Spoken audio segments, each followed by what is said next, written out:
العالمین والصلاة والسلام علی سید المرسلین اما بعد فاعوذ باللہ من الشیطان الرجیم بسم اللہ الرحمن الرحیم الحمدللہ تعالی فرض العلوم کا یہ سلسلہ آج کی جو گفتگو ہے وہ ہے وقف سے متعلق۔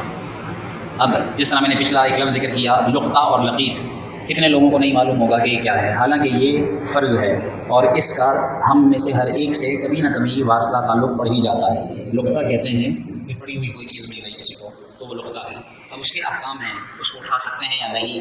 اٹھائیں گے تو کس نیت سے، نہیں اٹھائیں گے تو کس نیت سے، اگر اٹھا لیا تو اس کا کیا کرنا ہوگا۔ ایسا نہیں ہم تو کیا کرتے ہیں کہ پیسے مل گئے جیب میں ڈال لیے، کسی کی بھی کوئی چیز مل گئی جیب میں ڈال لی، اس کا بھول گئے، حالانکہ یہ اس کے لیے جائز ہی نہیں ہے کہ کسی کی پڑی ہوئی چیز اٹھائے، اس کے لیے اٹھانا جائز نہیں، اٹھائے تو کس نیت سے اٹھائے۔ تو لوگوں کو چونکہ احکام نہیں معلوم، فرض علم سے دور رہتے ہیں۔ آج کا جو موضوع میں نے ذکر کرنا ہے وقف،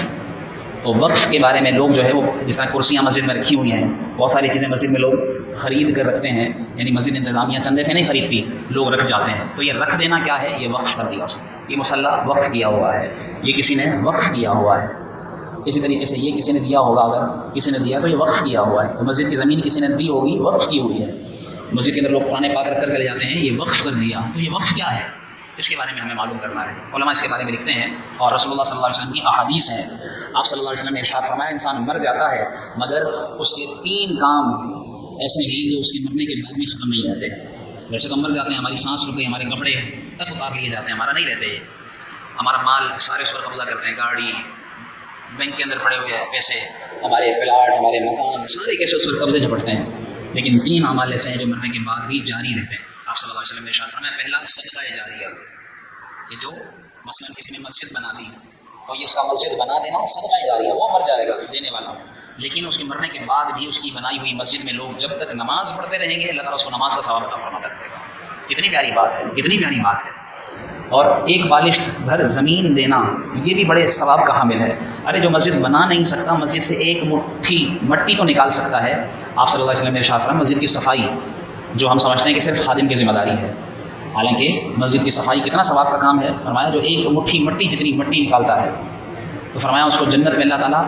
جو اس کے کوڑا رکھنے کی جگہ دے گا، یعنی جو ہمارے ہاں سمجھتے ہیں کہ جو ایک چھوٹی سی جو ہے جیسے چپلیں رکھنے کی جگہ، تو وہ اللہ تعالیٰ جو اس کو جنت میں جگہ دے گا وہ بھی اس دنیا سے اور اس میں جو کچھ ہے اس سے بہتر ہوگی۔ کتنا ثواب ہے۔ تو کسی نے مسجد بنا دی، کسی نے مدرسہ بنا دیا، مدرسے میں پڑھنے کے لیے کتابیں وقف کر دی، کسی طالب علم کو پڑھا دیا، تو یہ جو حصی چیزیں ہیں جو دی جا سکتی ہیں،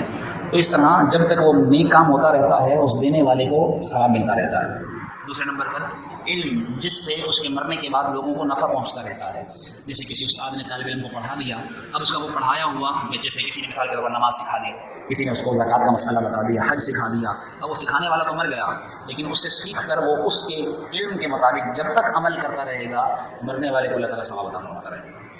اور تیسرے نمبر پر ہمیں فرمایا نیک اولاد۔ آج کل کتنی، یعنی کہ ہمارا میں سمجھتا ہوں کہ شاید مال کسی کا دیا ہوا ختم ہو جائے، شاید ختم ہو جائے۔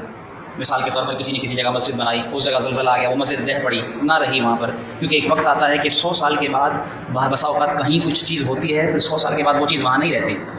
ہم میں سے آج سے 100 سال کے بعد ہم میں سے کوئی بھی یہاں پر نہیں ہوگا، یقینی سی بات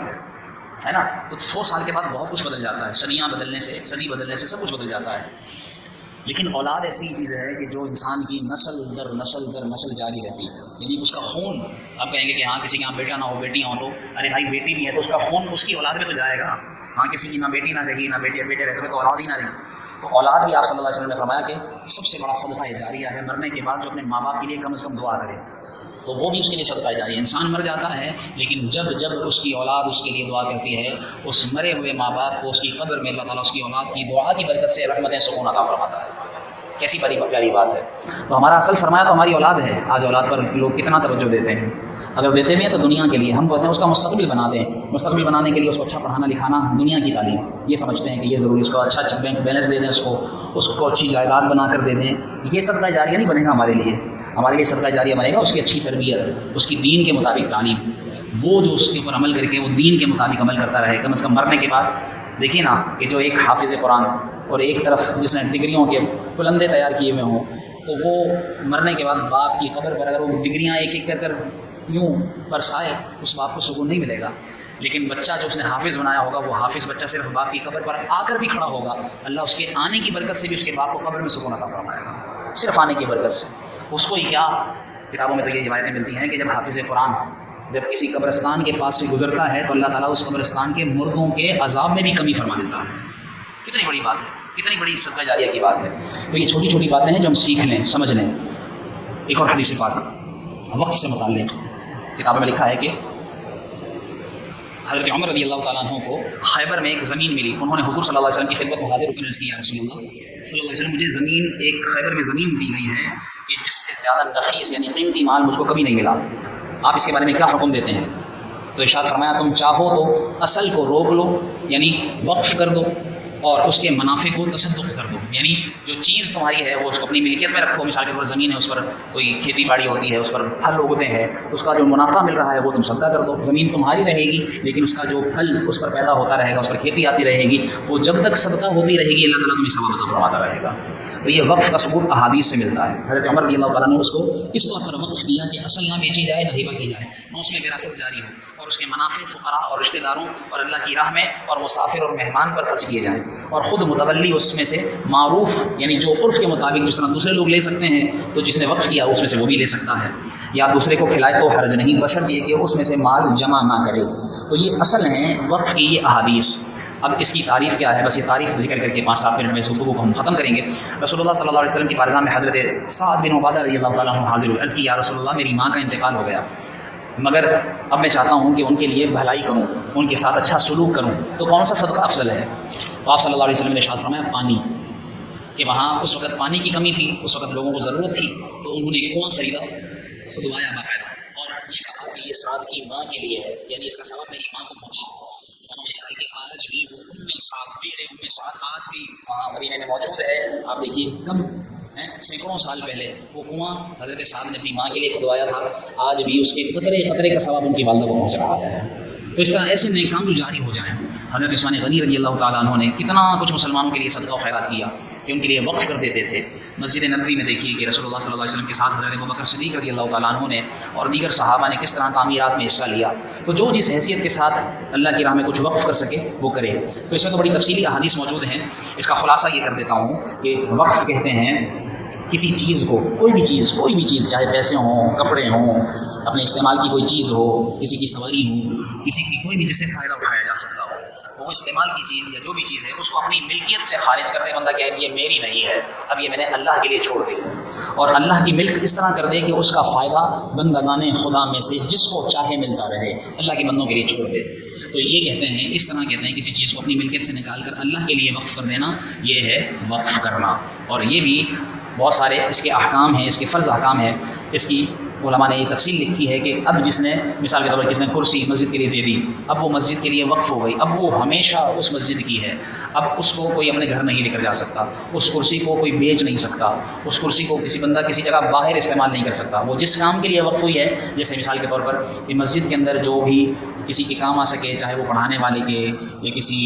نمازی کے یا کسی معذور کے کام آ سکے، تو وہ اس پر وہ جو اس کے عرف کے مطابق اس کا استعمال ہے مسجد میں ہو سکتا ہے۔ تو مسجد کو کوئی جس طرح وقف کو کوئی باطل نہیں کر سکتا، نہ اس میں میراث جاری۔ مثال کے طور پر کسی نے 1 لاکھ روپے کی کرسیاں مسجد میں وقف کر دیں، اب وہ بندہ مر گیا، اب اس کے گھر والے آ کر یہ نہیں کہیں گے کہ یہ 1 لاکھ روپے کی کرسی ہمارے بندے نے وقف کی تھی تو یہ 1 لاکھ روپے ہماری وراثت کا ہے، نہیں، اس نے مسجد کے لیے وقف کر دی تو اب اس میں اس کی وراثت بھی جاری نہیں ہوگی۔ حالانکہ اگر وقف نہ کیا ہوا ہو تو مال میں اس کی اپنی وصیت بھی ایک حد تک جاری ہو سکتی ہے، کہ جس کے بارے میں وہ کہہ کر جائے کہ جی میرے بعد، مثال کے طور پر کسی نے کہا کہ کسی کے پاس 4 لاکھ روپے تھا، مر گیا، مرنے کے وقت اس نے کہا کہ اس میں سے نا 2 لاکھ روپے، یا کسی نے 3 لاکھ چھوڑے تو اس نے کہا کہ 3 لاکھ میں سے 1.5 لاکھ روپے مسجد میں دے دینا، تو اس کے مرنے کے بعد یعنی وہ اپنے مال سارا جو 3 لاکھ کا مال ہے اس میں سے 1.5 لاکھ کی وصیت نہیں کر سکتا، وہ 3 لاکھ میں سے 1 لاکھ کی کر سکتا ہے۔ یعنی بندے کو اپنے مال پر اتنا بھی اختیار نہیں ہے